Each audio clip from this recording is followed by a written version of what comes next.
practices of scientific discipline. In other words, this paradigm shift is nothing but a major change in how people think and get things done that upends and replaces a prior paradigm. In other words, change your thoughts, change your life. And that's what it is that we're trying to do. We're trying to get you to change your thoughts and begin to understand that the gifts that God has given you, it's a paradigm shift that you must enter into in order to receive it. Because you know what keeps you away from it? Fear. It's fear. Dr. Miles Monroe said it, and I will repeat it. I told you Monday, but I'll tell you again. Dr. Miles Monroe said, tragedy strikes when success dies in failure, when hope dies in despair, and when vision dies in the absence of confidence. You want confidence? Seek God. You want confidence? Believe in believe in him and believe what he has given you. Because fear magnifies obstacles, but faith magnifies God. When you overcome fear, you open the doors to transformation. And those are the things that we need to do today. We need to be transformed by the renewing of our mind. We need to change our mind from that old mindset where the enemy makes us think that we're nothing, that we have nothing to offer. So many people are falling into that lie. But we need to understand that God has brought us into a place that we know that we can change this life, we can change our life, and thereby change the life of others and those that we love and care about when we seek him. So let's do some rearranging. Let's bring some transforming thoughts into our mind, and let's get out of that old stinking thinking and oh, I can't because I don't have this, I don't have that. You have more than you realize when you realize who is the giver of the gifts that you have. God is able to bring you out of that mess. God is able to stand you up and cause you to see a brighter horizon. But there's a way out of that mess. And it's Jesus. That's spelled Jesus. Where can you buy a brand new Nissan with a lifetime warranty? Kingston Pike. Hey folks, Joe Anderson with Ted Russell Nissan. You heard it right. Every new Ted Russell Nissan comes with a lifetime warranty. And that's a long, long time. Ted Russell Nissan on Kingston Pike. Good morning and welcome to AM 1380 WYSH and Ask Your Neighbor. Ask Your Neighbor can also be heard and seen on our website, WYSHradio.com. And if you are in Anderson, Roane, or Morgan County and have Comcast cable, you can watch Ask Your Neighbor on BBB TV Channel 12. Ask Your Neighbor is the program where you call in and do just that. Ask Your Neighbor. Do you have a comment? Do you have a problem? Or do you have a question? Then call in and ask your neighbor. 865-457-1380 or toll free at 877-711-4005. And for those of you that might be listening or watching on the internet, you can email from our website, WYSHradio.com. Just click on the Contact Us button and email your questions. Now sit back and listen as listeners throughout East Tennessee and the entire world answer your questions on Ask Your Neighbor on BBB TV 12 and AM 1380 WYSH.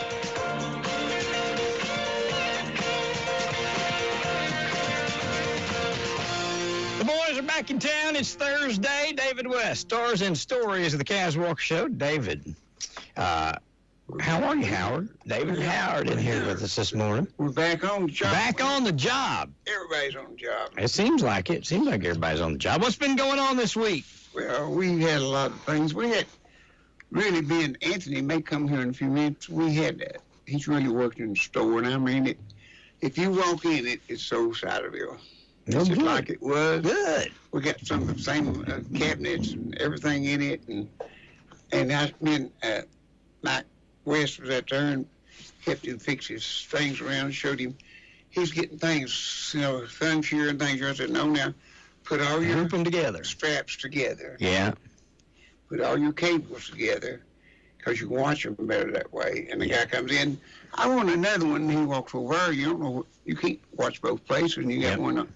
They all have to watch them. Put your straps together, put your songbooks together.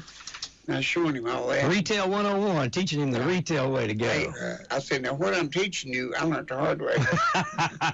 By people taking out guitars in their pant legs. You remember that? Man, after I got a camera put in there, got the cameras in there, and got the TV, I sit in my office sometime and watch them steal. Oh, yeah. They'd walk up to the counter and tell Faye, my sister would be back there, running the cash register, and say, what's them strings right up there? And when she'd turn around, and he'd reach over and steal something off, put in his pocket. Mm-hmm. I saw him steal, I guess of all things, this young boy, and I showed it to his daddy, because his daddy worked there. And I said, come on, I'll show you something. I didn't say what it was. I sat down. He said, "What's my son?" I said, "Yeah, watch him." He had Faye turn around, and guess what he stole? Picks. A jar of super darn cider. Maybe he needs some grease. I don't know. I don't know. He looked at me and said, "He stole the jar of super darn cider." I said, "Yeah, I believe he did." Because when you do this, Yeah, that's pretty much it. he did it that quick. It's like, I don't believe I want them either. I'm going to wait and talk bad about what I need. The dead pitchfork on your head now. Yeah, hopefully Dad took care of that They business. stole instruments in their coats. I was going to say, I remember Remember, they got the bass in their pants. one boy stuck guitar. It was at Stevie Ray Vaughan. Stevie Ray Vaughan. You remember that? That Stevie Ray Vaughan Strat? $20-something $100. Stuck it in his pants, and waddled out with it. He took a neck, went to his pant legs. He had on old loose clothes, Well, see, I watched him on the camera. Watched him come in the door, and one got an instrument went one way, and one went the other way, and they went into a corner. They're slick, boy. They figure out where it can and can't see You couldn't good. see them put it in there, but I could see them. They didn't bring it back. I could see them come in the door and go out the door. Yeah. And I could see they wasn't paying for them, but when he went out, one was talking to Faye while he went out. And I had him go through all the cases in the case room, like he went back there and slipped it in one of them. No, didn't go in the case room. Yeah. I checked it and checked it and checked it. And when I did, I said, I see it. Look at his back parts back there. I said, his back. Sticking I said, out. here, it got him. He come in walking normal. Mm-hmm. And when he went out, one leg was straight. He couldn't move that with the neck in there. He done Chester going out. I look at him, Chester in it. I said, there he is. Hobbling out. They caught him, didn't they? Oh, yeah. Took him. I had him on tape, and we got it back. Yep. You was going to get that day, somebody. I know. That was going to be my guitar too, and he stole it. Because one of the big deals over North Carolina. Come in here, Brian. Here, buddy. What's up, Tell man? me your story. Is he still alive? Are you still alive? Here, you finish your story. Barely. Don't let me interrupt you. I'll just come sit down here and be with my buddies. You dressed up today. What are you doing? Well, I got a luncheon at You sell college. You sell cars? What do you sell? I don't sell cars. I wouldn't do too good at that. Some car insurance. I'm selling insurance. I'll sell you some insurance for them cars. Oh, yeah. Oh, okay, Running yeah. I'll crazy. take care There of you go. Yeah, Well, that's a good looking suit you got on. Thank you, buddy. He's a sharp-dressed man today, buddy. Good enough to bury a feller. I like his starch Wrangler that Harry has on there. It looks good. Her wife dresses him now. What are you talking about? Thievery? Oh yeah, we just talking about how Talking about thievery. That's pretty ingenious to stick it down your legs. stick a Fender Stratocaster down your leg. Stevie Ray Vaughan Fender Stratocaster. That's pretty brave. Yeah. Pretty brave. A thief will get desperate though, won't they? Mm-hmm. Yeah, They can steal. I'll tell you. I'll tell you what. I remember I worked at a place where you used to be all the time at Star Sales, and we had a security guy that actually worked for Knox County Sheriff's Office sit up there. And, I remember one boy trying to steal some stuff in there, and we had a little break room in there, and he passed away now, but Ray Easterday was his name, great guy, and real nice, mild-mannered cop, and this old boy wanted to give him some trouble, and I just remember going in there. I heard a big loud noise, but there was a hole about the size of a volleyball where he took his head. That old boy wasn't cooperating. And, That was the end of that. yeah, I bet he didn't steal any. I bet he didn't. I He bet. probably didn't think straight. Either. That's the first thing you got to do with them. You got to get their attention. Well, that's exactly what they Get need. their attention. I heard this guy say it one time. He said this guy snowed karate, and he just whooped him. So he come back in. He said karate. He said Japanese or Chinese, whatever, which one it was. He said that boy went and got him a board or something. He said, no, gave him a claw hammer. So he come back in, cut him. His head turned. He clocked him in the head. Oh, gosh. Knocked him out. So he hit the floor. He said, tell him that was a claw hammer. Shares and roebuck. You ain't going to do that much karate today. How you feeling, man? Great. I've not Yeah. seen you in several weeks. Yeah. Yeah, but you feeling better? Yeah. Good. Man, old lady both, we got down with it, boy. You're a brave What it man. was. I'd never call my wife old lady. Because I'd be a dead man. She ain't listening, he I said, said. man, I got you. But nowadays, you got to be careful because they. I got that internet and everything else. Internet, yeah. I have people all the time tell me they see y'all on here and stuff. Yeah. And that's You know, he was calling an old lady. When I was a little boy, my daddy had a peddling truck. He peddled. That's where I got mine from. Him picking. Right now, I got me a truck and did, but he'd peddle house to house. And he'd pull up in that truck and scales hanging up there, and I was, of course, right under his feet like glue all the time. And he said, "Look here, we got these on sale. We got these all these potatoes and everything." He'd say, "Hey, old woman, come here and look at these potatoes, see if you need some of them." And I think, well, why do they do that for? 'Cause I thought that bad. And this one said, he's wanting apples. And he said, which one of them apples should I get? And he said, just hold it. I know how. I said, I got a son-in-law. And everything he says, you take it backwards. Said, come here a minute. Taste these apples. Which one's the best? He said, Debbie. He said, give me the other ones. We'll get him up You there. gotta get Jimmy. no. He's gonna take her place just for a minute. No, I will go and let him in here, but I'm gonna tell you. Let me go ahead and tell you. Go ahead and stay with us I for a gotta while. go see one of We his got other free time. former Stay sheriff. with us a few minutes. I got one of his other former sheriff buddies. I gotta go meet here in just a minute. So. Don't stay with us a few minutes. Well, here, Anthony. No, I'll slide over here. stay where you are. I'm going to get out and let you. No, Howard, Yeah. you're the Hey. star of this show. Well, for heaven's sake, somebody Anthony, do sit something. down. I can stand. Hey, let her sit here. I don't mean you to interview him a minute. Let her step out and you come right back. Anthony, Well, stay I'm alone. leaving after that. Get in the middle, Anthony. I ain't no. Her don't care. Who's the superstar? I'm just want I to say, want to get two cops together. There you go. Yeah, I'm a former cop. I just want to see a boxing match. Not me, buddy. Not me. Nope. Hey, you know one thing about me? I worked on the task force with the marshals on the violent offenders, and I'd always tell them I was by far the oldest guy in it. And I'd tell them, I said, fix to this house, boys. I'm going to be right behind you. Yeah, there you go. There you go. Have at it. You know That's what I'm right. talking Me and Anthony heard the best story this past week about this big guy. He looked like his Buford professor. Yeah. He's big, wasn't Yeah, he? it's a big old guy. He's a big old guy. Anthony asked him how he's doing. He's working part-time, and he said, I've got a 25-year-old brain and a 74-year-old body. He said, I pulled this guy, get this guy, arrest him. about. And said, when he got out, he was on meth, and he said, he would have whooped my you-know-what if I hadn't got back up and come in. Said, He said he was tossing me around and said, I thought I could still do like I used to. Anthony, I'll tell you that the guys in prison, there's a trick about guys. They like to powder. They powder up pretty good. So we had a boy, and he's down there in his drawers there, and we was fixing to serve a warrant on him, and I had to back up with me then. Right, yeah. And he didn't want to go back to prison. He's down there just in his underwear, but he had just powdered up. Long story short, we wrestled and wrestled and wrestled and wrestled. I lost my badge, my camera. And the other officer did too, until we got him handcuffed, and I took him out, and the other officers outside said, have y'all been eating them powdered donuts or what? Uniform was covered. Yeah. Oh my God. Yeah, I wasn't much of a wrestler. You know, one of the worst ones I remember, being a young deputy sheriff up in Scott County, we rode two to a car at the time because we had all those taverns on the line before you go into Kentucky on both sides of the road. And my partner and I, we got into bodybuilding. So, we thought we were these big tough guys, right? This little lady, she was probably about 5'2", completely hammered, intoxicated, and on probably some kind of pills or something, the truth be known. She got us in a ditch. It was full of water and mud, and by the time we were done, she had our uniforms literally tore off.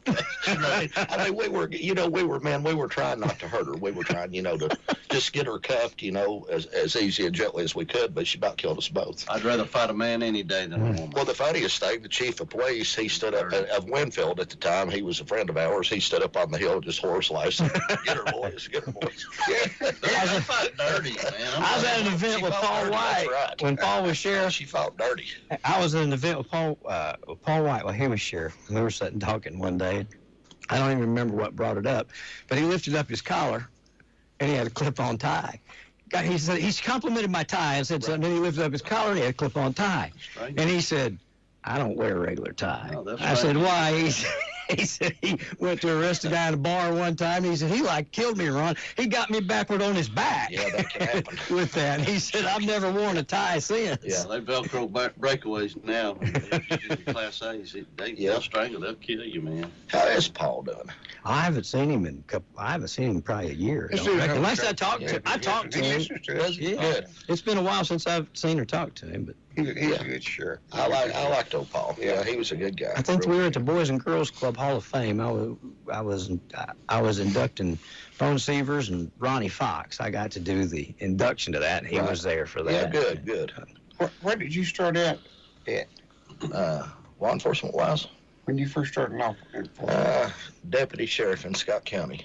Deputy sheriff? Yeah, okay. Deputy sheriff. How old were you then? 18. 18? Yeah, 2 days after I turned 18, I started law enforcement career. Then you went to what? Let's see. I've done so many things. I'll have to count it in my head here. Let's see. Deputy sheriff went to Middle Tennessee as a drug agent for the 17th Judicial Task Force. Came back home, done a little deputy sheriff and then went to the Highway Patrol. Then got elected sheriff of Scott County, Tennessee. From there, right at the end of my term, got appointed a deputy United States Marshal in Atlanta.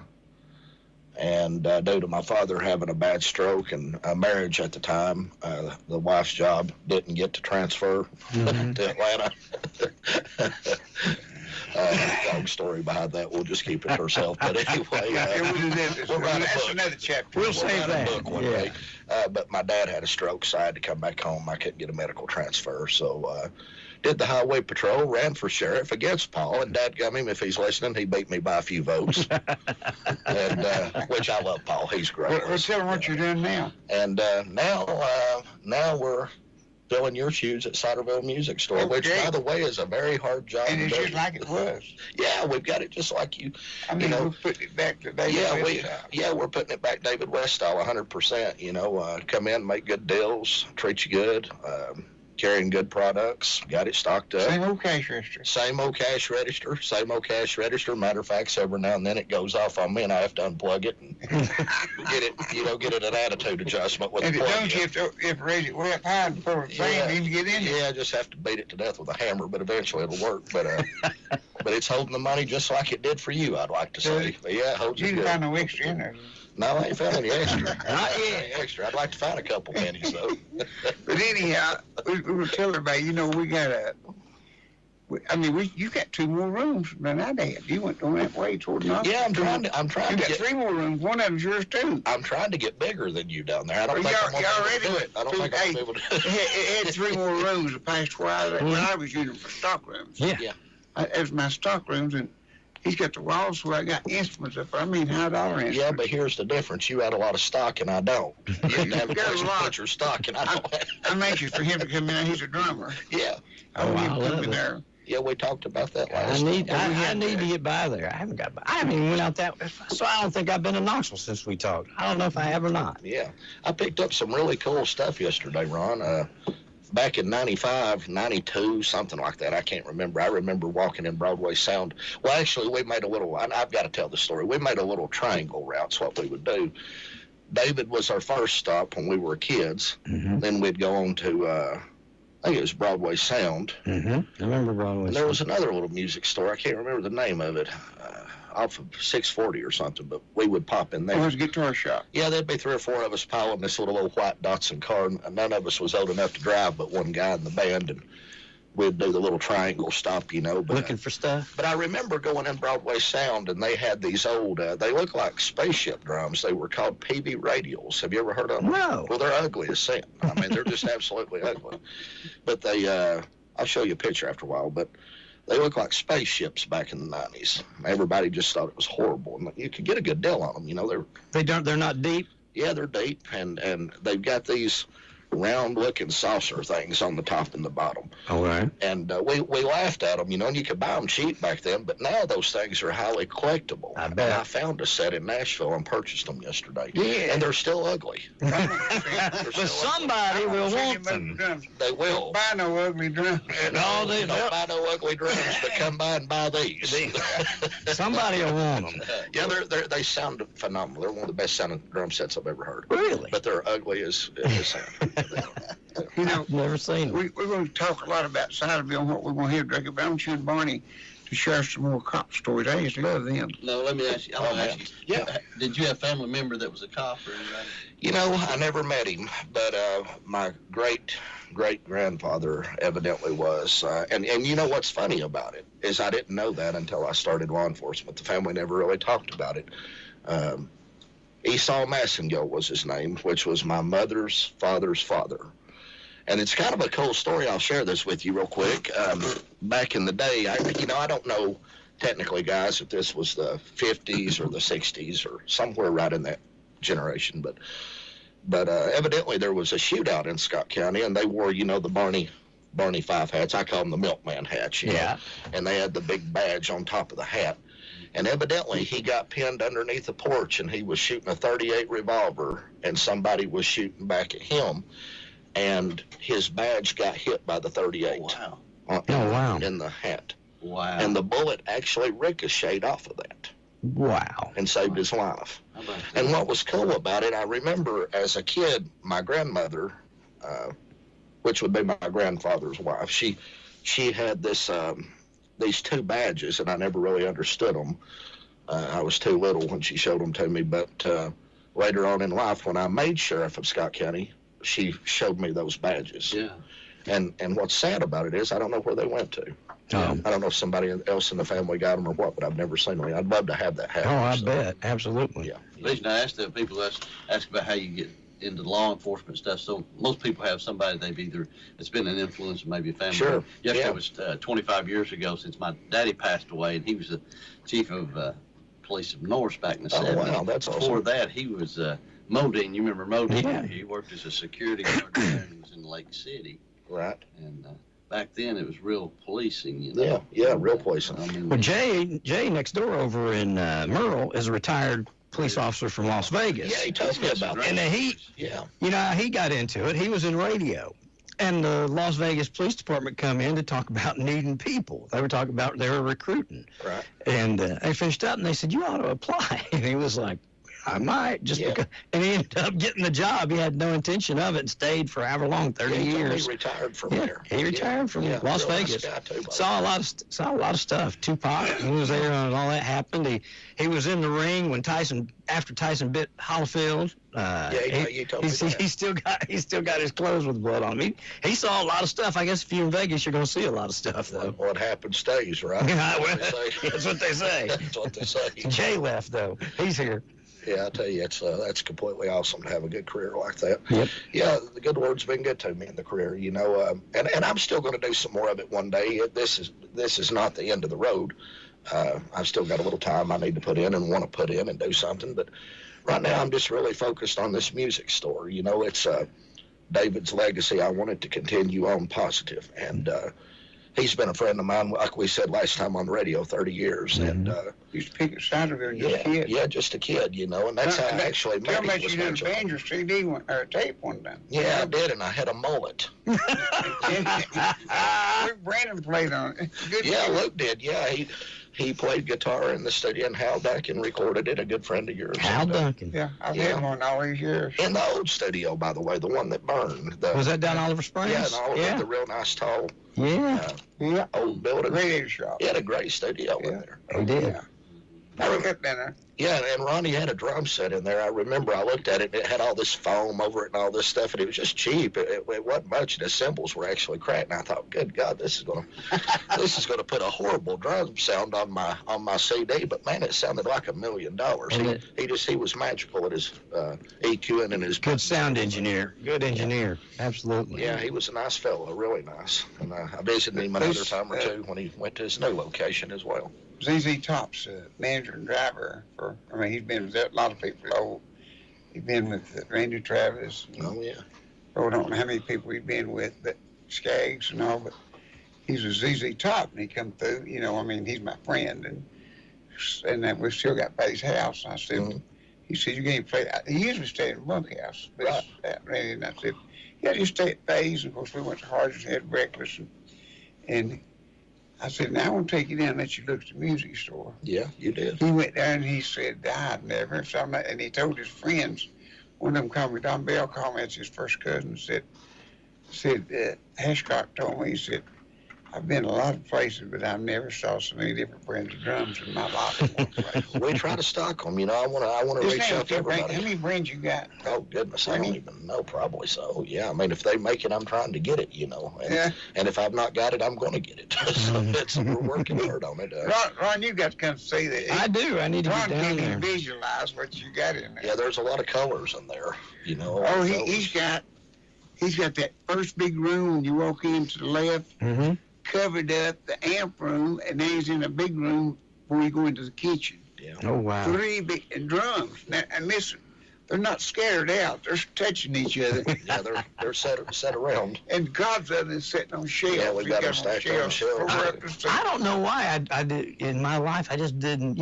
I've never been to a music store that had tons and tons of drums. They might have maybe 3 brands, and there'd be one set of each brand or 2 sets of each. Right. And if you wanted it, they could order it, or if you bought that one, what have you. But I've never thought about that, having 40 or 50 different or 60 different kits setting up. A guy told me that it's smart to focus on 1 or 2 things, and he's probably right on that because he's got good business sense. But I'm not that guy. I like to focus on a lot of things. Drums is one thing, but there's just a lot of them. Drums been one of those things, Ron. Yeah. You get around David West and Howard McLean over, you're going to do a lot of different things. Yeah, do some crazy things. You got to be able to do a lot of things. We'll have you putting up hay before long, Anthony. I'm telling you. I've put it up. I've actually too. And by the way, thanks to my good friend David, I'm probably getting ready to have to put some more up. My wife has got interested in a donkey. Oh, Lord. Yes, I have to tell that on the radio today. It looks like... You getting one of those Jerusalem donkeys? Yeah, it looks like my good friend David is giving her a baby donkey when it's born, and that's all she talks about's the donkey. Matter of fact, we were sitting at home the other night. I told David I got a kick out of it. We were sitting at home watching a show, and just out of nowhere, she looks over at me on the couch and says, "Wonder what those donkeys are doing." And I said, "Mercedes, sleeping. Say that they are probably being donkeys." That's all I really know.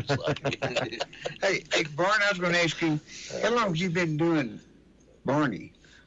As long as I've been born, I guess. Yeah. Yeah. You talk about business. Let me give you the key to success. Barney gave great advice on that. What's diversify. Yep. I've never asked you this, heard this, but where was your worst show and where was your best show that you ever did? Worst show by far was Carnes High School. I told that story. Yeah, they didn't laugh. No, they didn't laugh. It's teenagers. Mm-hmm. That's teenagers. So me and I got John Hitch with me. He was doing Zero. And they didn't know who Zero or Barney Fife was. So I stopped in about 10 minutes into my program and I go, "Let me ask y'all something. How many of y'all ever seen an episode of the Andy Griffith Show?" Nobody had. No. So I got down there as quick as I could, and the guy that booked me, he come over to me. He said, "Man, that's great." He said, "Thank you so much." And I said, "Hey, listen, don't ever call me again." I told him, "Don't call me again." I ain't heard from him. I did a show like that in Oak Ridge, and they booked me in a place, us hillbillies, and they booked us in a place down there where everybody was high society and probably from every place in the country. nobody even knew what was even singing or what was talking about, or they laughed at no jokes. And they had a director's woman, when I tell a joke, she'd say, they give me a hand. And we were singing. I had a song, me and Ken sung, Help Always at Little Rock, you know. Oh, yeah. And Hey Stranger, and I picked, you remember that old song, and I picked it, and I says, Hey Stranger, how far is Little Rock? He said, I don't know, but it's a great old big one out there in Pabst Field. And I go, everybody's supposed to laugh. Mm-hmm. And I'd look at her, and she'd make them laugh. I go, and I'd pick. And I'd do another verse, you can just keep them Laughing on verse. cue. Was that Ralph on cue? Was Yeah. that Ralph and Carter's? Yeah, they had that. But I keep doing it. Well, that bass player, he had no sense of humor. He was just dry as a chip, you know. He's worse than they was.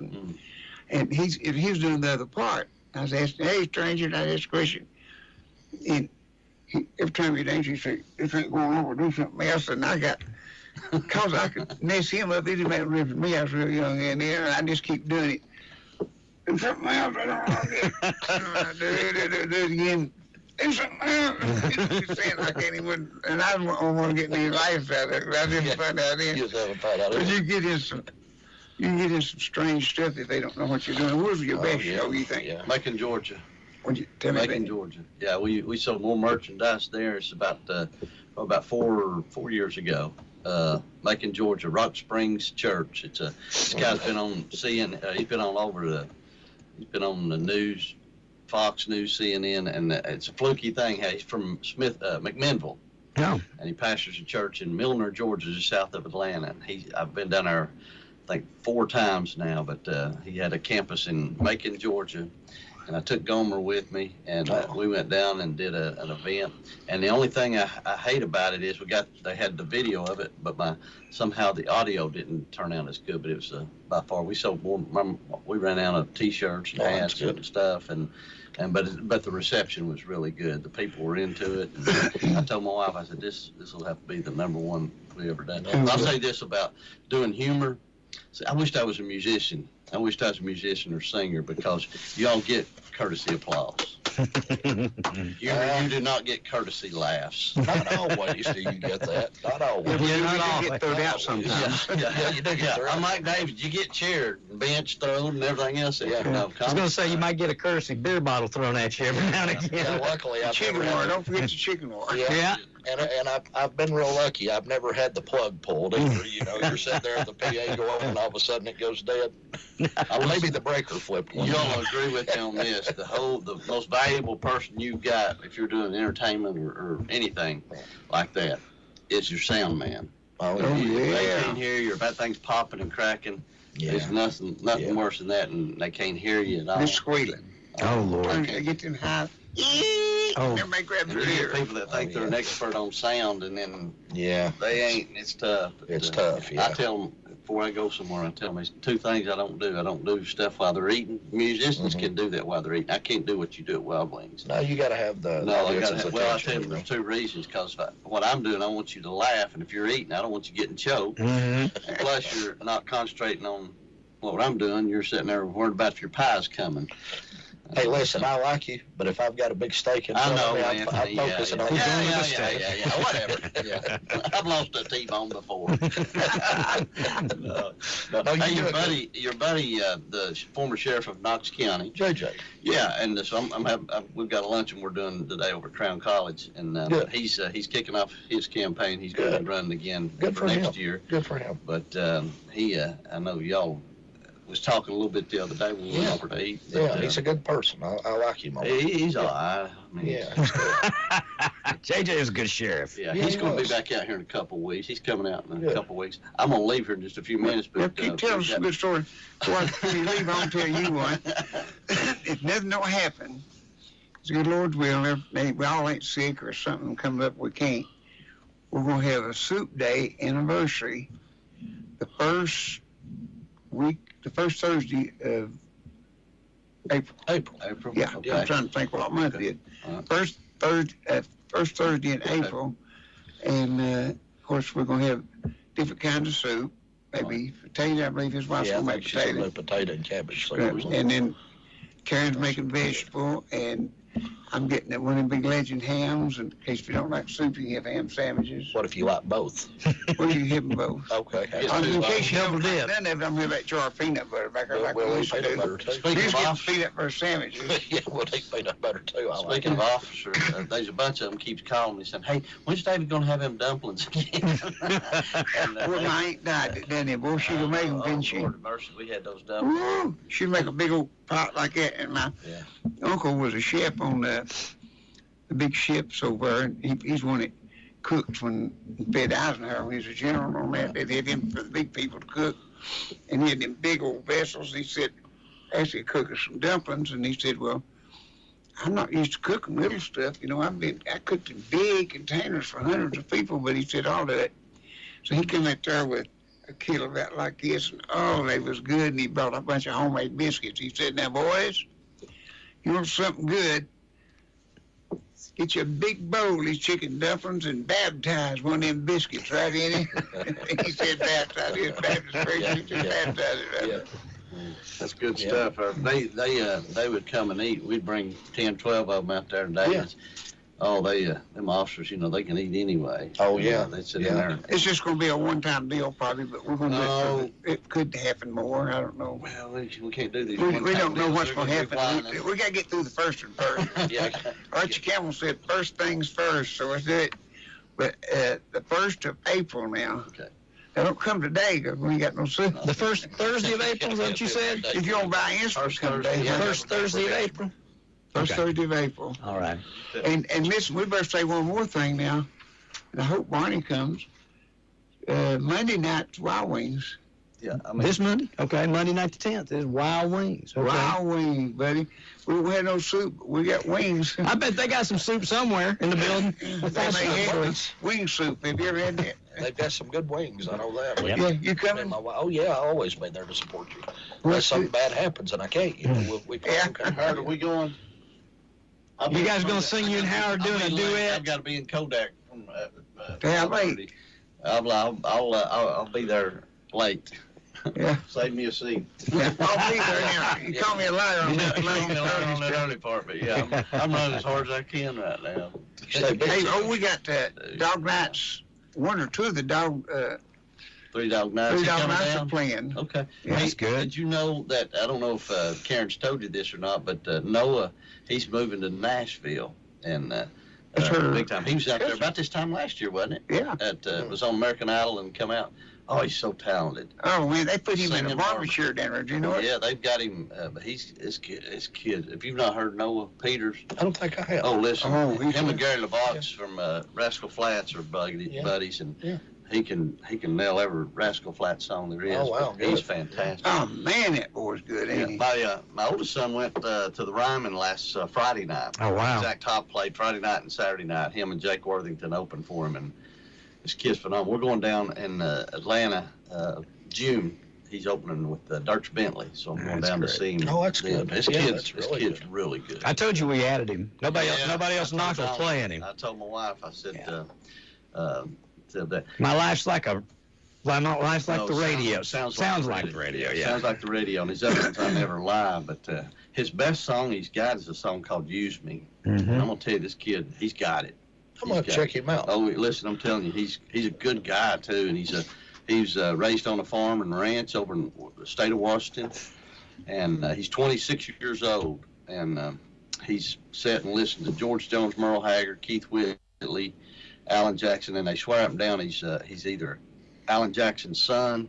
His mannerisms on stage, and he loves to pick. He's a great picker. You guys could pick him out and tell, but he loves to pick. He reminds me of Vince Gill and Merle Haggard. I was going to ask you, there's a strum where you strum up. Mm-hmm. Merle, you remember Merle would do that? Mhm. Zach does that a lot. Oh, that's cool. And it's a neat sound because, Yeah. you know, a lot of people, they'll end a song strumming down. Yeah.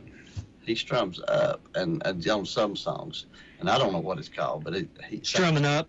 sounds That's what it's That's it. I like it. You know, three of the greatest talents in here's him, the one you're talking about. Nash, just Zach. Noah. no, yeah, no No, what? Peters, Good. I'm yeah, talking about no. the we know right here. Yeah. It was him, the one you're talking about. Noah. No, the other guy, Zach. Justin Terry. Terry. Well, Okay. he's Justin gonna- Terry. Yeah. and then we had Grayland, Grayland's done. and then we had what's his name? I went blank on him. He's wrote all them funny songs about. We had him over here. He had a gospel. You remember the one that played? Come over here and played the mandolin. Played the mandolin and. Didn't he win a Dove Award? Hadn't he won a Dove Award? I can't think of his name. Who I'm thinking? No, that was another one. Oh, this guy's name was. Is he from here? Yeah, he's from Kentucky, but he worked quite a bit with us. I don't remember. Yeah, I think of his name directly, but he came over here and he wrote that song about do this, do that. And I'm trying to think who it is. I'm Honeydew was the name of it. Anything Jordan? Jordan Foster. There you go, Jordan Foster. Jordan Foster. I've never met Honeydew. him. Did you meet? Oh, Never got to meet him. I just can't believe he ain't done there. Can you? No. He can write a song. He sat right here and wrote a song. Yeah, He writes a song. He stood there and wrote a song. He's an amazing talent. He plays a lot around East Tennessee. He Jordan plays Foster. a lot. He's out in the club. Jordan Foster, he's just got more talent. All three of them people have. Well, Justin's been in Texas, January and February. He's playing with Con Hunley out here next month. Justin is? Mhm. Justin Terry? Yeah. Well, he's in Phoenix right now. I think so. He texted me the other day, and he says, hey, tell David, I said, hey, I'm going to come over one day when I get back. And he's he likes to go to the Waffle House. That boy can drink more. Ain't nothing wrong with Waffle I House. sat one night for 2 hours with him and Russ Jeffers at a Waffle House on Powell. I watched him drink. Had to be 10, 12 cups of coffee, and I go, That's Steve on too. oh, I guess. I said, don't you got to pee? Yeah. I don't know why but this kid, he's got a song called Long Way Home, I think, a new one. He's got a new CD out. But he's been playing out there in the circuit in Texas, January and February, and then he's going back over to the Faroe Islands in I don't know where, Denmark or somewhere later this summer, but he can't wait to get back over here. He wants to come back and see you. Oh, He's yeah. doing great. And Great another, guy. Great another guy. big talent was Mark, a good fiddle player coming here. Oh, yeah. He sent me, Marky. I meant to tell you, he sent me a text while we were here last Thursday. He's back in town. He is for a little while. He's in Miami, Yep. but he's here for just a little while. He's playing everywhere. He's been in New York and everywhere now. He He's phenomenal. he has, Mark, let me see. Marky violin. He is playing March 13th. Let me tell you, he's going to be March 13th at the Cafe and Wine Bar in Jackson Square in Oak Ridge. March 14th, the Grinder House Coffee Shop, Crossville. March 16th, Presbyterian Church in Morristown. Yeah, He just wanted to let me know, let us know. I forgot to tell you that. But he'll be back in town. We might try to wind him up, get him over here. You just have to go see Oh, it. he's phenomenal. right now. He's The phenomenal. two people you need to see are that fiddle player, and you need to hear Jason D. Williams play piano and sing. I want to see that. You got to see them too. Jason D. puts on a show that you're on the edge of your seat the whole time. Yeah. I've never saw nothing like him. He's getting up right now in the 70s and still doing it. Now he has his steps to get up. Yeah. He gets up there and takes a mic stand, reaches down, gets it and plays a piano while they're staying with a mic stand. He laid down on his back and took the heels of his boots and played it. Oh, that's pretty cool. And he's got his family working with him, his cousin. And this right here is by my third wife. And this over here, some number, and this right here is my nephew. Oh, man, they pick with him. And he's got a drummer that throws the sticks up and catches them. It's like that. You play. You got to see it. Back in the day, I couldn't catch a stick now. My hand barely can't hold one. with I my wouldn't hands. even twirl one today. I can't run. My hands are too bad. I got you. I watched a video, I think it was yesterday, Neil Peart showing different things about drumming. Yeah, how that's a good one. With it. Oh, yeah, he's pretty good. I asked you Yeah, about he's that good. one. Yeah, he's Who was your really good. favorite? You told me about Neil. It was Steve Ferroni, and he's with Tom Petty and the Heartbreakers Yeah. back in the day. Yeah. Of course, he recorded for Michael Jackson and, Lord goodness, so many Carmine of people. Carmine of He Peace, was Carmine of with, Ice. Duran, and just bukus of people, you know. Okay, now I'm going to back up. So you asked me my worst one. Now that you said that, Yeah. talking about drumming. Another worst one came up. Another worst one. 2009, Homer Hamilton Theater. I'm over there for 2 days for this bikers thing they were supposed to have, this national bikers thing. Homer Hamilton Theater, me and Gomer come out. They may be 25 people there. We didn't know what happened. And they had the Honda Hoot and all this stuff. This guy that promoted this they had a band. I there. remember Merle was Oh, it's part of it. horrible, Yeah. terrible. But this, the reason I say that, The There was a murder, guy the that murder skipped town, I think, afterward, didn't I it? like to never got paid. Yeah, he was. I remember Oh, this it's guy. a bad deal. But this band that was coming out, it was a classic rock tribute band. Mm-hmm. So the drummer was a real cool guy. So I'm sitting there, and we were doing a little parade first over there, and my car was leaking gas. And he said, Barney, I think that car, you smell like gas? And I looked in my gas, my sending unit was messed up. Uh-huh. But he was the drummer, and I got to talking to him, and I said, who's your favorite drummer? He's, oh, man, hands down, it's Neil Peart. Yeah. I said, oh, yeah. I said, I love it. I said, the days Tom Sawyer, I'm a Sawyer. Yeah. They wrote that about my papa. Yeah, there you go. But he was telling me, and drummers are a different breed, man. Most definitely. Mhm. Most definitely. Now, see, Hard-headed, anyway. He's a whole bunch of breeds. We're really cool guys. Yeah, that's exactly We're what really, it is. really cool Mark, guys. You got the cool down Mark pat. Mansusi, I think's what he's from New York. He played with us. He plays at Dollywood and different things, but he's played at the Smith Family Theater with us when I was up there 6 nights a week. And every night I was so amused at him when I get there and I'd be back there in the dressing room and I'd hear him in there and he was doing that exercise and all this stuff. Like, Flamadiddle. I don't know what he was doing. But then when I went out, when I first started working there, he had those rubber, it wasn't a drum set. His electronic drums. It's Yeah, because of the spacing and stuff. I thought, where's your drums at? And it was those little plastic things. Yeah, but he'd hit it. They electronics. sound like I thought, Yeah. well, they think of next. Those are hard to play because you don't get the same. Yeah. You don't get the It's same. different. Yeah. It's funny. I have people come by all the time, and they're like, "Hey, I want to get my kid an electric drum set to learn to play." And I strongly discourage that. I say, "Hey, learn on an acoustic set, and then later, if they want to play some electric drums, they'll be a better drummer on them." You know? I thought about getting an electric set just so I could play out again because one of the reasons I don't play out anymore is because it takes me 2 hours to break down, load them, carry them, box them, move them. It's not a lot of fun, is it? No, but when we played Ciderville, David had the drums. I had to show up with my sticks. Play, right? And if I didn't have sticks, he did. So That's why, that's why I play harmonica. you carry your pocket. Yeah, we thrashed it all aside of it, didn't we? Yeah. Yeah. Hey, let me tell one quick cop story. Is that okay? It's your show. No, it ain't No, go ahead. No, Charles told. Bill Shannon told me about this. He had a friend that got called out on a deal, said that this inspector has come to a farm for some reason, and he's doing something on checking it out. And the old man told him, said, "No, I'm not going to let you check me out." He said, "Well, I just want to check around the barn and stuff." He said, "No, you can't go in there." So he called the law, and Bill's buddy went out. Said he drove up and he said, what's the trouble here? He said, he won't let me in this lot to check it out in the barn and stuff. And he said, "Mister, I want to show you something. You see this badge? This badge says I can go anywhere on this farm." So he said, "But don't go in that lot there," the old man said. He said, "I'll go in that lot if I want to. I'll go anywhere." He jumped in there, and when he did, here come a bull right there. He was running. That guy said, "Show him your badge. Show him." Hey, speaking of Bill Shannon, his birthday was yesterday. Happy birthday, Bill. He was over with us. He may be there. Well, I went. Well, he was. I won't tell you how old he is, but there's another fella going to turn the same age April the 30th this year. So. Yeah. But he. How old is he? 83. 83. Turned 83 yesterday. He's a little early. And he always wonders how I always remember his birthday. And I said, "Well, you were born on the same day my daddy passed away, so it's easy for me to remember." Yeah. But he's Smooth. We call him Smooth. Oh, he is. Mr. Smooth. Oh, Bill's a good guy. He's a great. He's Did a you real good work guy. with him? I was going to ask you. Did you work with him? He used to have highway patrol. You know, I'm going to be honest. I can't remember. That's a good question. Me and him need to talk about that sometime. I can't remember what year he retired, to be truthful. It's been probably 15, 20, maybe. I don't know if it's. Well, I came on the highway patrol back in June of 2000.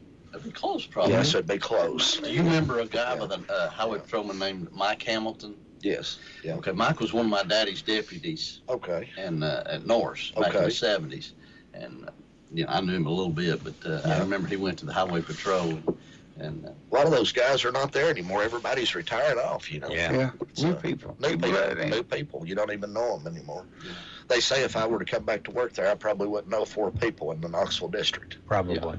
Yeah. Well, I'll tell you, I've been gone 6 years from my from Knox County. Let's see, I'm trying to think here. It was, I don't know, 6 years or 5.5 years, and there are so many of them. I don't.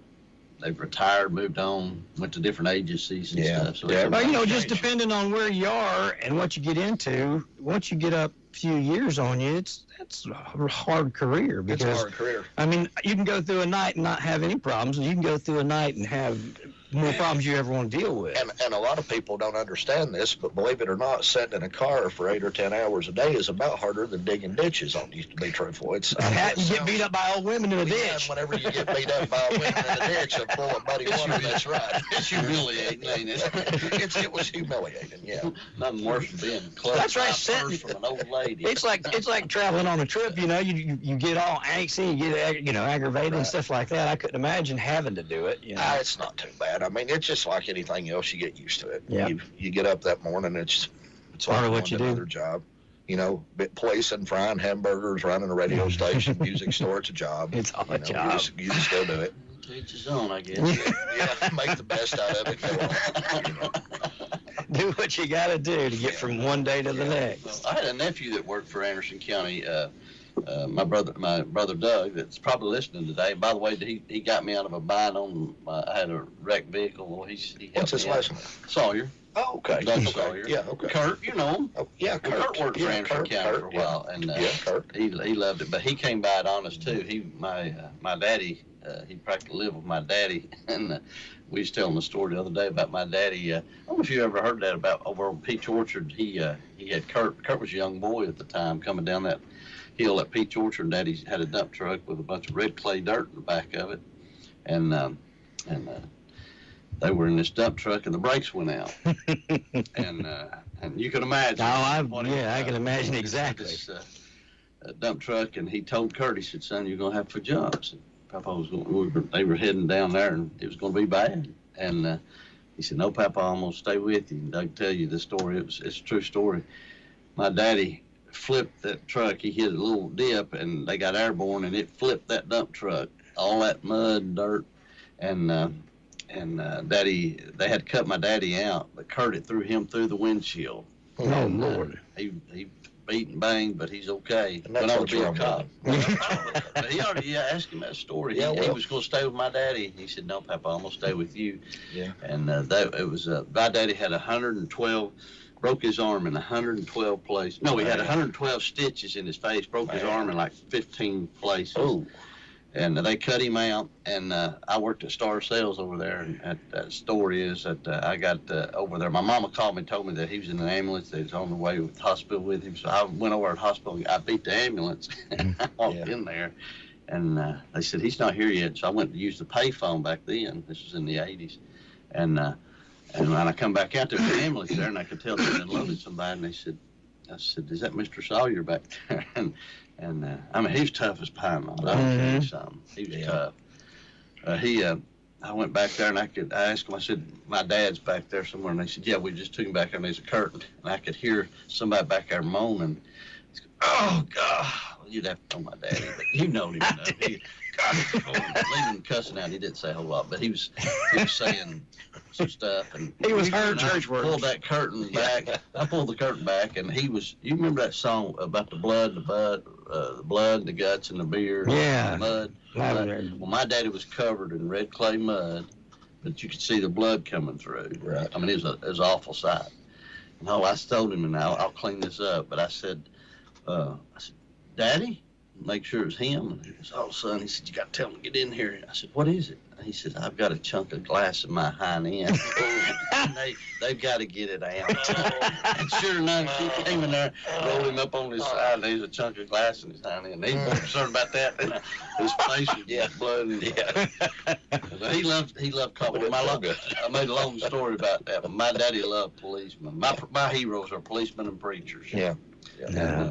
And so Daddy loved police work. And see, I'll salute you for your service. Well, you too. Well, You too. but at the same time, I'm telling you, those guys, people don't realize they don't get a lot of money unless you're, a supervisor. That's a fact. Or something.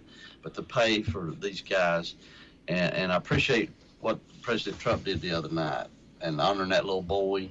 Oh, I'm yeah. going to get into politics on it, but I'm going to Yeah. tell you right now, they've treated our police officers, male and female both, Horrible. like crap. Horrible. Yeah.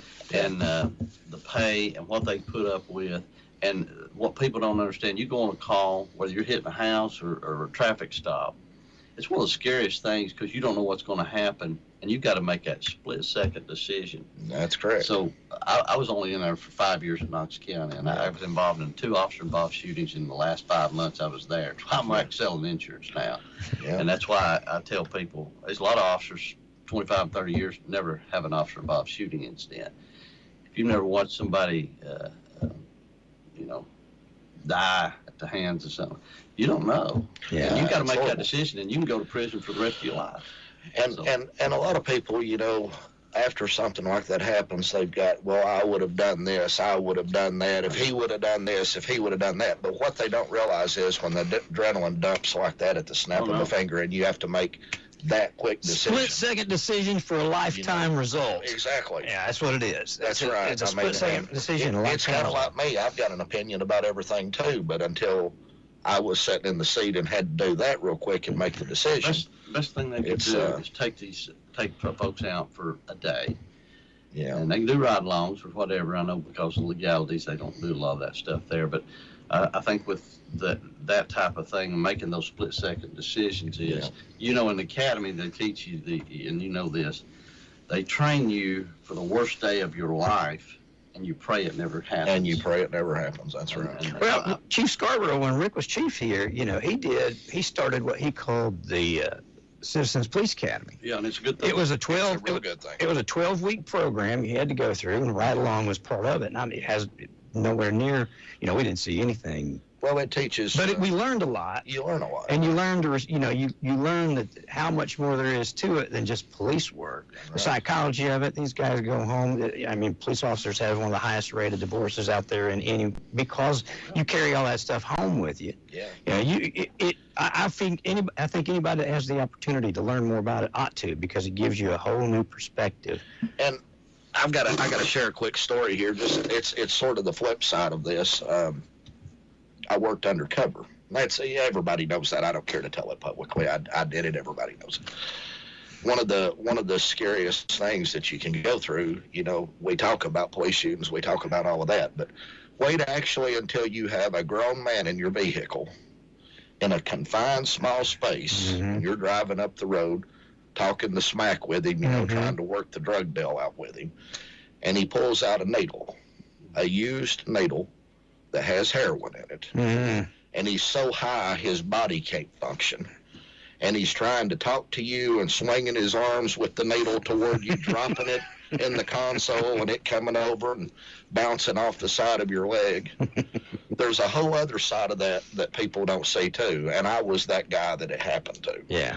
And, I've been in some situations with shootings and all of that stuff. And luckily I've never had to kill anybody, thank God, by the grace of God for that. But I'm going to tell you, one of the scariest days of my life was that needle going around, because in your mind you're thinking, Lord, please save me right now, Yeah. because he's dropping it. It don't have a cap on it. Yeah. He's swinging everywhere like a wild man because he can't control his bodily functions. Mm-hmm. And I'm going to tell you something. When I got him out of the vehicle, it was kind of one of those moments where you just went, thank you, Jesus, thank you, Jesus, Well, fentanyl was the biggest scare we always had. Yeah. I wore gloves and stuff. Yeah. But I'm going to tell you something, that fentanyl It's is rough. deadly. Jay had 2 on-the-job shootings. He was involved in 2. One where he shot the boy, killed him, and the other one where he maimed him. He's paralyzed for a lifetime. And he's, again, he don't doubt for one moment that he did what was right, but he still carries it. He still talks about it. Still bothers him. I had a guy underneath me at a recent job who got out of the academy and was out 4 weeks on his own and had to get involved in a shooting. Yeah. And we were talking just the other day, actually. He gave me a call to say hello and check on me, and we do that periodically. Sure. And You need to support. I'm going to tell He you, said, you need hey. a support group. oh yeah, he says bluntly, he says, hey, it's one of the hardest things I've ever been through in my life. Every day I live with it. He said, I know I did the right thing, and if I had to do it all over, I'd do it just like I did. But it weighs on you. Nobody gets out of bed. This is what I tell people. People get aggravated at policemen in the public. But what they don't realize is nobody really gets out of bed that day and says, well, I'm going to put my uniform on and go kill somebody. No, of course not. That's not really the objective. Your job is to get home. Right. That's not the objective, is to go out that day and say, I'm going to kill somebody. Well, and in today's world, well, maybe not today, but let's go back to November 4th. In that world, prior to this president, if you were involved in a shooting, it didn't matter what happened. They held up the criminals over top the police officers. Put the noose around the policeman's neck and hang him high. That's how it was. And I guarantee you, none of those lawmakers that are voting that way have ever done a ride along. I guarantee they've never been. Well, the best thing they could do, you know, the simulators. They have these simulator machines where you have to. You've got a simulator weapon. You make decisions. You got to make a decision. It's a good guy or bad guy, and you got to know. Yeah. That's tough. That's humiliating. Yeah. Sometimes. My calls. I got Anthony. This is no joke. I got referred to as. That guy does burn me a lot. And, it was tough. Right. It was tough. Hey, I'm gonna have to head out. I've got him waiting. Yeah, I ran poor old Harold off. That's where we're going. I've got to go over there to that. It's a thing at Crown College. I won't be able to. Okay. But let me tell you, next week, Jimbo Whaley, working on Biscuit to come. But next week we'll have Jimbo Whaley here. He's going to be promoting his show is March the 22nd. I don't know if they're advertised on Merle. It's sold down, I think. But I'm going to bring some tickets to give away next week. But it's at Country Tonight Theater in Pigeon Forge, Saturday, March the 22nd. And he's got a good lineup. Matt Ledbetter's going to be there playing dobro with him and his band, and Jimbo and his guy, Biscuit, Gary Biscuit Davis, who was Dolly's, that's her favorite. But also Carl, I don't know, did you ever meet Carl? Dolly's husband, he passed away this week. No, he passed away day before yesterday. All passed away. So, but next week we have Jimbo Whaley, but I'm going to run and take care of these folks over there. It's going to be good. Them two are great. If hopefully Biscuit's going to be able to be with him too. Yeah, but anyway, that's his whole band is always that way. He's one that started, what was that? Pine Mountain Railroad. Pine Mountain Railroad. Here's the thing. That's why I'll let him tell. I wasn't going to tell it, but the original Pine Mountain Railroad is going to be there with him at Country Tonight. Oh, cool. Band. Yeah, Mike Gwynn will be playing bass, and his original band's going to be there. Yeah. What's that boy's name? Played mandolin. I'm trying to think of it. That big old boy sold him. I sold him his mandolin. I know you sold probably most of their instruments. I'm getting ready to say, there ain't too many people you ain't sold something to, David. And we go to festivals. We go to festivals right Manson and say, wonder how many of these Martins you sold in yours. I bet you sold just about all of them. I appreciate Anthony doing keeping I appreciate this alive over there too. Okay, we'll just stop and look at it now. It's a lot better. Yeah, we're changing it around day by day. Yeah. I need to get my most valuable person over here. Howard, get back over here. All right. And he's JJ. This is JJ's hero right here. He loves Howard. He loves Howard. But thank y'all so much. All right. See you Thursday, okay? Good to see you. Okay. See you, Sam. I'll stay another minute with you. I've got a guy coming down to do some business in the morning, so yeah. You got to sell some drums. Business is business. You got to be there. Yeah, that's right. But David, I wanted to tell you real quick, just out publicly, I appreciate everything you've done for me. And I appreciate you giving me an opportunity to keep the legacy and the history going down at Ciderville. Oh, and I want you to know you're a good friend. Well, you are mine, too. I want you to know. Isn't it something, though? Did you ever drive by it and think I'd be running that one day? Never did. And Never I did. come down and hang out with him, but I show him that. I mean, it's hard if you got somebody show you something. Oh, absolutely. Most definitely. And I sat there for weeks, and I saw it was drab the way they had old empty showcases around and stuff. And I said, would you get upset if I showed you how to line this stuff up? And he said, no. I need to know. I need to know. And I said, okay, get this showcase. I'm going to put a big, nice wall right there full of Fender guitars. Yeah. He's done a lot to help me. Well, I know how it goes on. And as I tell everybody publicly, I'm only charging him $25 an hour to help me. Yeah, I'm lucky to get that. And if he wasn't a good friend, it'd be $35. I remember when I was running the barn, we'd go over there, and you'd sell people instruments before the show. You'd be like, hang on, we got to go over here and unlock the store. Yeah. Be over there selling stuff. Oh, David's a legend. And he is a legend. My first rodeo. Yeah. and I'm going to just publicly say this, one of the best people I know, too. Absolutely. well, thank y'all. I told my wife the other day, David, my mom and dad, her, my grandparents I had, my late grandparents are can't beat any of them. Absolutely. Yeah, can't beat any of them. Yeah, and I want you to know that. I really appreciate everything. And so he was going down You know. to town a couple, 3 weeks ago. So, and he said, now I want you to, he had a guy to work, and I said, well, I'll come down here with him, help him a little bit. Do you care if I do some arrangement here? He said, no, I want you to do it. So, boy, we went at it. Yeah, he went at it. I mean, I was surprised. I come in and didn't know the place.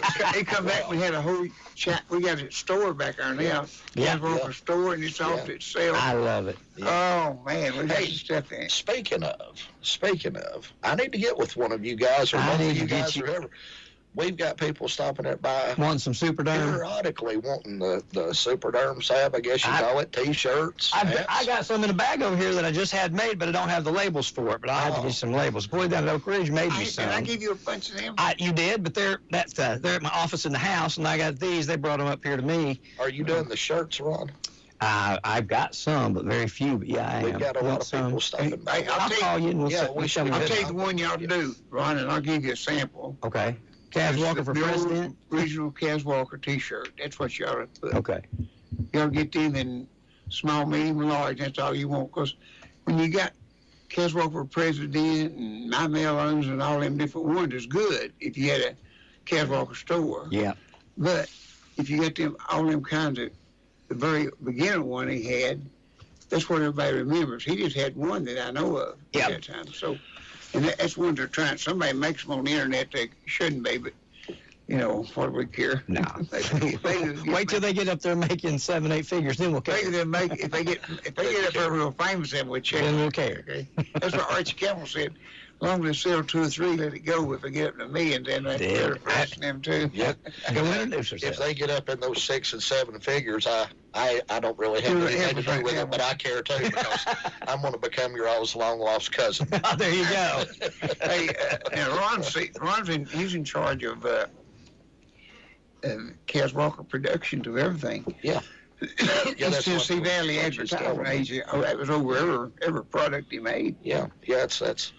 So I got a year sure, and I said it's return time, and I thought I can get that load off me. So Yeah, and you just pitched it over to He Ron. just gave it to me. Ron's Graciously he's gave the it to man me. now. Yeah. And it's a legacy by itself. You know what I mean? Let's talk on that, I Ron. will. I'll I'd get like with to. you. I'd like to help you with it if I could. You can sell him a few bottles of soup. I'm saying, sell anything you want. Yeah, He's got them. we had four really nice people from out of town the other day come in and said, "Hey, we heard that we could buy some Cass Well, you know, Walkers." for a long time, I was selling it for David online, and people would call, and they'd call me from, like, POW. And I was like, just run over to the store and get it. There ain't no sense in me sending it. Yeah. And so, I've done that still, so you guys are probably out, though. We'll get you some. Speaking of David working, I've been there 40 years ago. Just get on his back and hold on. Yeah. That's the only way you keep up with him. You still can't keep up with him now.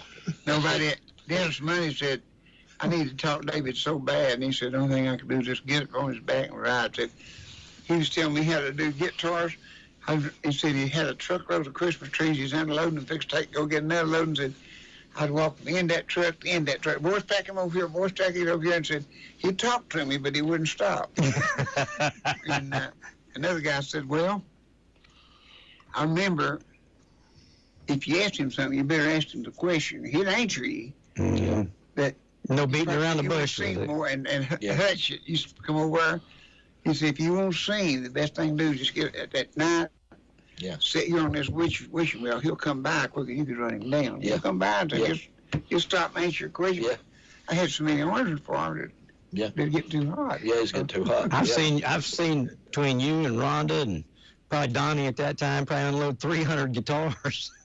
Stack on, load up. One be pulling them out of the truck, stacking them. Another one be taking them back in. And I griped when we did 100. You did 300. 300. He's done a lot. In cases, we had about 200 times.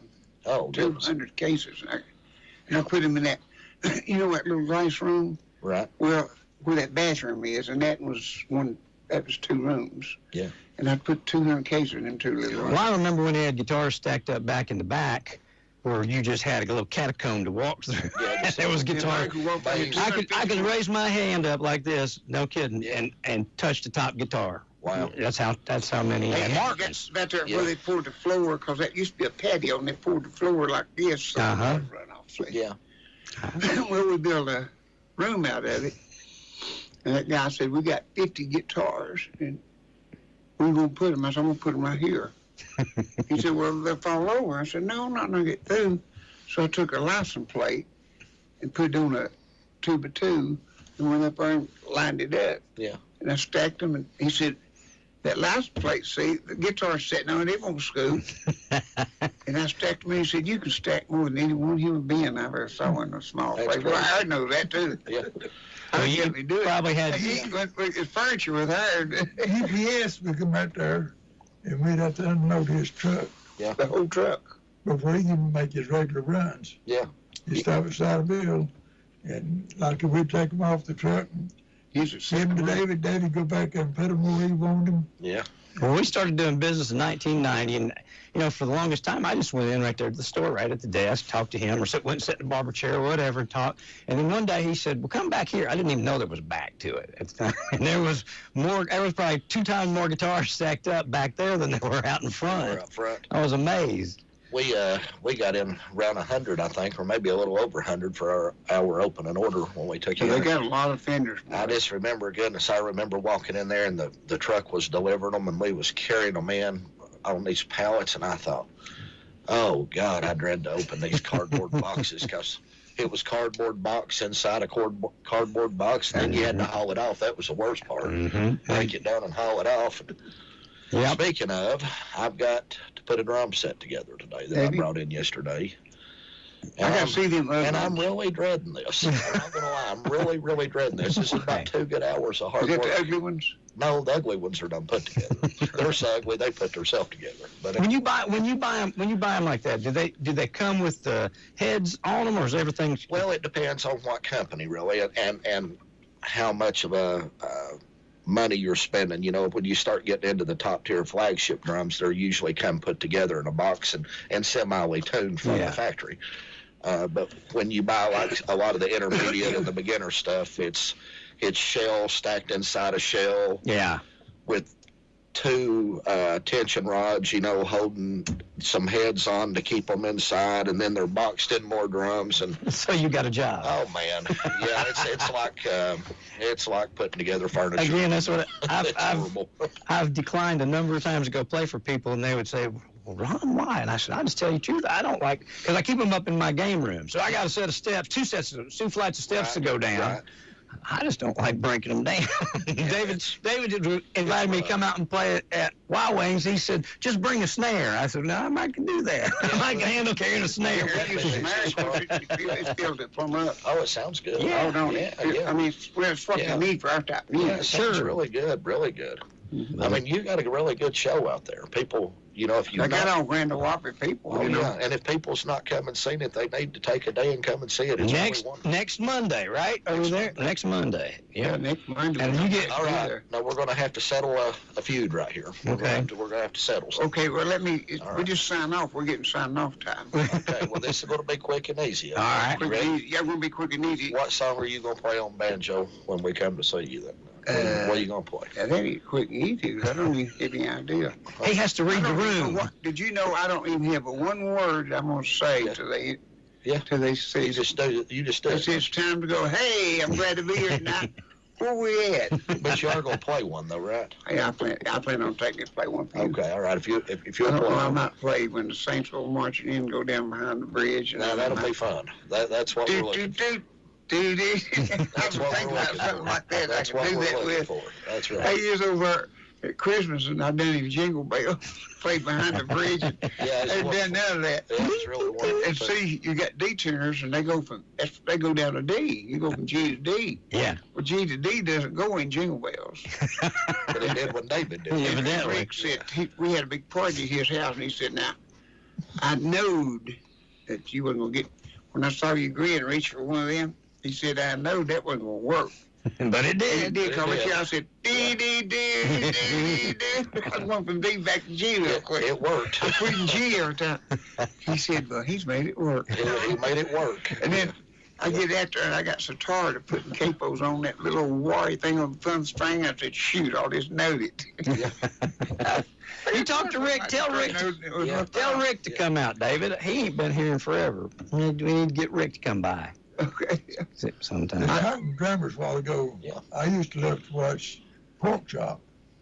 Oh, yeah. I don't believe I ever knew him. Conway, and he was a show on himself. Yeah. Of course, he'd holler at Conway trying to sing, and he'd be back there and he'd have them sticks going. Yeah.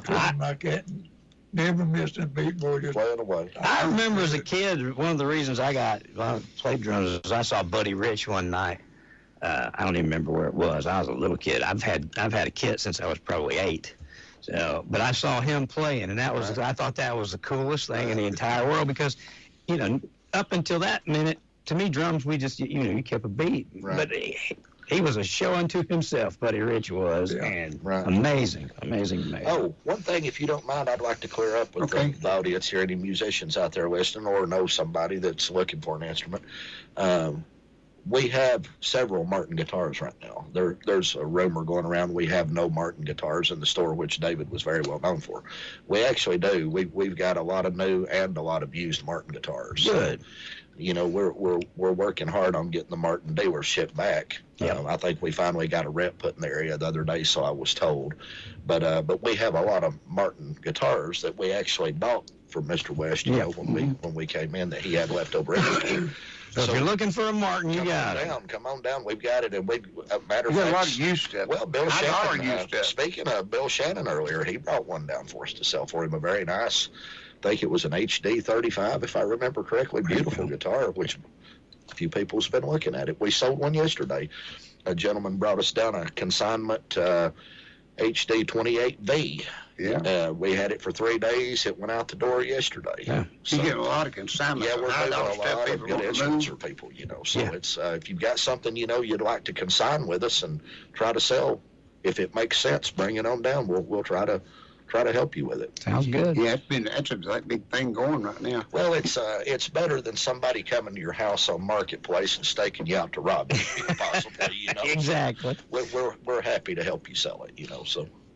Yeah. I want to do the whole show today. Judge Layton, he listens to us and watches. I saw him at courthouse here a while back and said, I heard the show today. It was good. Yeah. Hello, Don, if you're listening. Yeah. He's a good one. He is. We've got a lot of friends that, I'll tell you, somebody else listens to us religiously, the Parrot Boys over in the Oh, yeah, Paul listens. Paul sent me some music the other day he had recorded. So the Parrot Boys, they can, two of them can entertain you. They're two people. You've said in a number of times for them. I did one, it was, and ended up when we got to do the show, we had to play like super, super quiet. At Fox Toyota? Something I cannot do, by the way. I'm a hard-hitting drummer. Yeah. But I like old Paul. Paul, I'd be sitting back there playing. I'm a big hi-hat playing guy because I usually play 2 pair of hi-hats on my kit.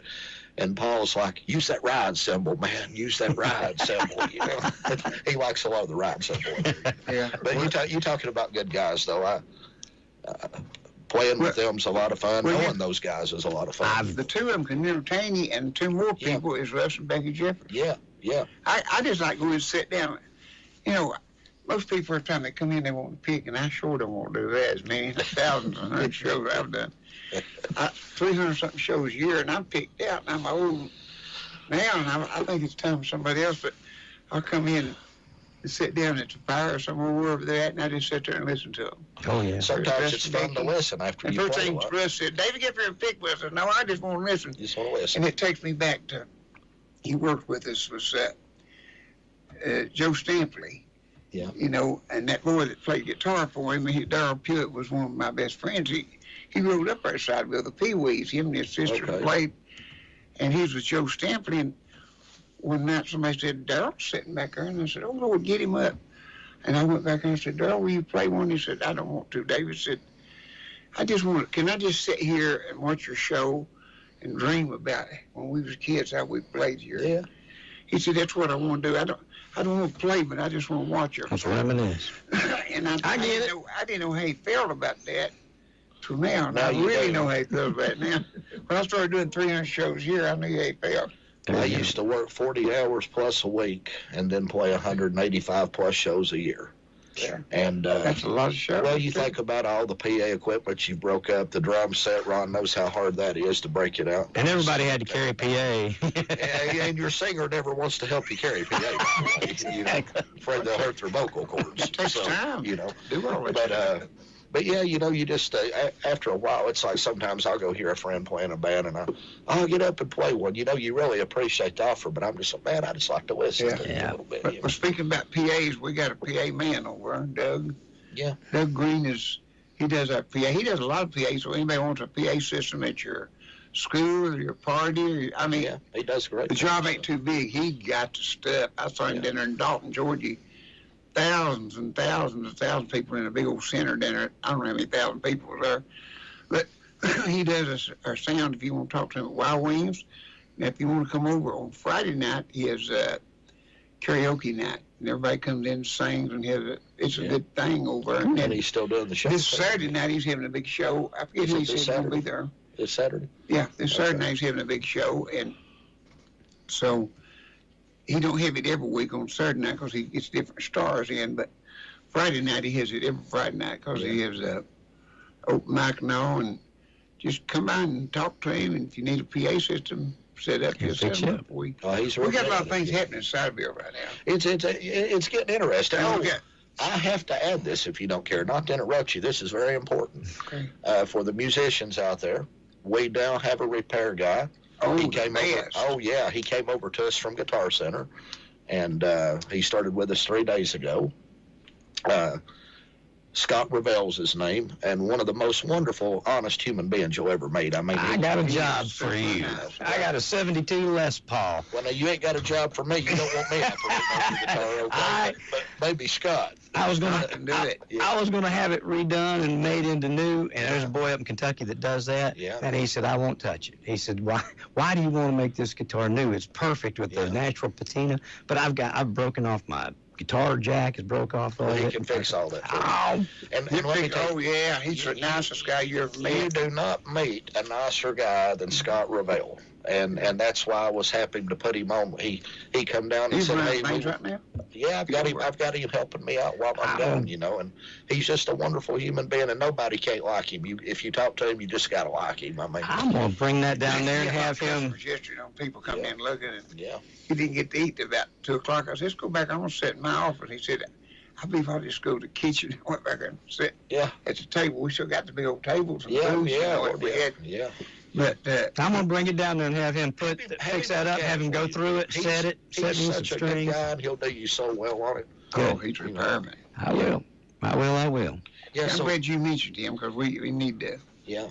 get him some work over there. He doesn't getting a lot of work already. He is, yeah. His first He day got there, we old had work for customers him. that he Yeah. said for a long time. Good. Oh, yeah, and we're also getting ready to do some lessons. Good. Yeah. That's slowly but surely Things are starting fixing to happen. Yeah, we're getting ready to, to start up in the game in little tiers at a time. Yeah, you gotta take it a piece at a time. just And piece if at you a time. remember the old Sideville, I called and ordered an expensive front door, and just about everybody, oh, please don't change the door. We looked at that so many years, so I called the carpenter and I said, redo this door and put hinges on it so you can open it and it'll shut itself. And it's very nice. Yeah, it was put in 1955. I love it. I would have hated to see the old door go. Yeah. Yeah, I would too. Nice. Everybody didn't want to see the door go. So I had him go all the way around it, insulate it real good, put in real expensive hinges. We just open it. Pull on back. It Yeah, it's shuts really nice itself. too. Yeah, really nice. And they come down and fix it. Well, people just want stuff that they think Sideville should look like Sideville. Well, sure. And we want it Absolutely. to. Yeah. And we want I'm it. thinking seriously about moving that red car just on down somewhere. That what? That red car, I'm going to move it down there somewhere Yeah, else so yeah. it look like a new wreck. Yeah, look like a new wreck happened. Yeah. One of your state trooper buddies come in there. What's your name? Dennis. Dennis Smith. Yeah. Dennis, yeah. Dennis come in and he's sitting there listening to us pick. We just had that in there about a week. Yeah. Somebody said, well, I like your car. It run through the deal, and I turned. Dennis didn't say nothing. I said, did you see that, Dennis? Yeah. I said, what did you think the first time you saw it? Well, he wouldn't say. And I said, "Did you pull over and look at that?" "Well, yeah, I did. I pulled over and looked at it." He said, Yeah. "He said, it's another David West." Yeah. It's like the calls they used to get about a plane wreck out there. Yeah, the plane in the bank. And we got those vehicles up there. I got the old-time wrecker and the police car and the old choo-choo train that made the pal people put that together. I'm ashamed to ask you this, but the plane's still there, isn't it? I think I seen that the other day. Yeah. Yes, yeah. Well, I got so used to it, I don't look at it. Yeah, it's the same but thing. I got to thinking the other day, I seen that, There you You go. know, it's some place back there. People said, "Boy, this just looks like Gatlinburg. That's pretty creepy." Yeah, that's real nice. Everything running out there. And I drive up the highway. It is so pretty. You see that creek running down through there. Well, if you changed anything, it wouldn't be the same anymore. No. You know, it's But see, it's spring water. Yeah. Goes in there. That's really good. Yeah. That's where we used to get our creases, and there's several springs running into it now, very little spring, but the main one was my papa's, and we used to go down there, and they got a box building, and Yeah. we'd go down there and take picnics when I was just a kid. I mean, baby, 4 or 5 years old, because paying them girls Right. back in, there wasn't no houses up through there, nothing. There was nothing. It's just, you go down to the spring, and that's where they had their picnics. Yeah. And they'd take me and you'd feed me them pecan pies in them little metal cups. Oh, yeah, potato well, I like chips. them. Yeah. When you're 5 or 6 year old, you just eat a few pies, you know, you don't want much. Now, I don't know. I Some don't days, really I want tell to you. know. And them water crystals there, where we used to take in thing, Mama say, "Go pull us some water crystals at spring." Mm-hmm. We'd pull them and then she'd wilt them and put bacon strips on them and sliced boiled eggs and put on. Boy, them things were good. Yeah. Yeah. Now, Howard don't eat green. Unless it's He don't like it green. Nothing green for Howard. Not salad, that's about it. My dad will not eat butter because of working on a farm when he was a kid. He said they used to have to take their butter and put it in the creek to keep it cold. Mm-hmm. He got sick on it one time. If he's out eating, this happened actually the other day. You never see my dad get aggravated about anything anymore. But if he gets butter on his baked potato, he'll start squirming. Yeah, he'll tell No butter. potato, no butter. And if it accidentally gets butter on it, he'll start squirming. He can't stand to look at it. Give me another. Give me It's another another. potato. Yeah. And if Mike wished it, I'd just give it to him and go get him. Yeah, Mike could eat it, wouldn't he? I'd eat it too. I'll tell you, Mike does good, and we'd love it to have him. He'd be with us good Lord willing directly. But the one that really could put it away is my bass player. Yeah. But Big Mike, he could put it. Big Mike. Whoa, man. We used to watch him eat, and he'd get a bowl, a big plate. Yeah. And put that salad in. He'd put 3 deep all the way around it, beets. Yeah. So we could stack more on it. And put about 5 or 10 slices of bacon on top of it. It'd be that high. Yeah. He'd eat that before he got his meal. That was a salad, huh? I'm going to tell you something I ate the other day that I loved, and I encourage people to go try this. This Aspire place. Oh, Lord, Joe's yeah, put in. Aspire, Joe's Let me tell you something. I hate Brussels sprouts with a passion. Mm-hmm. I ordered some the other night. I was kind of eyeballing another person's plate over at the other table, and I thought, those Brussels sprouts are pretty good. I don't know what they put on those, but, man, they are so good. It's like a little sweet type sauce or something. Oh, I'll get some. I got to go over the day after. The day after Christmas, they took us I over. believe that's when you went, yeah. Yeah, and they hauled me all over it. And what's that thing they got back there? A big They've got a plaque. plaque on me. Yeah, they got a And plaque. I couldn't walk that good now. I can walk enough to probably do it now, but Yeah. I was still using a walking stick. And she said, we can't drive you back there to it, but we went back and took pictures of it, and they gave me about 3 or 4 photos of it. Yeah. And you can read it in those pictures. Yeah. I'm going to have to go see that. What it says, and they hauled me all over it where they could. Yeah. And got to see it, and I went there and eat, and that was good. I'll tell you I'm what, telling you.